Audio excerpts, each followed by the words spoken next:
Magandang hapon sa lahat. Narito ang 2 PM draw. Araw ng Martes, October 3, 2023. Para sa 2D Lotto, 12, 3 and exact order.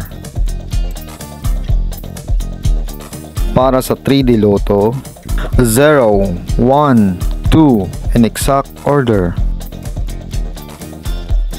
Congratulations sa mga nanalo.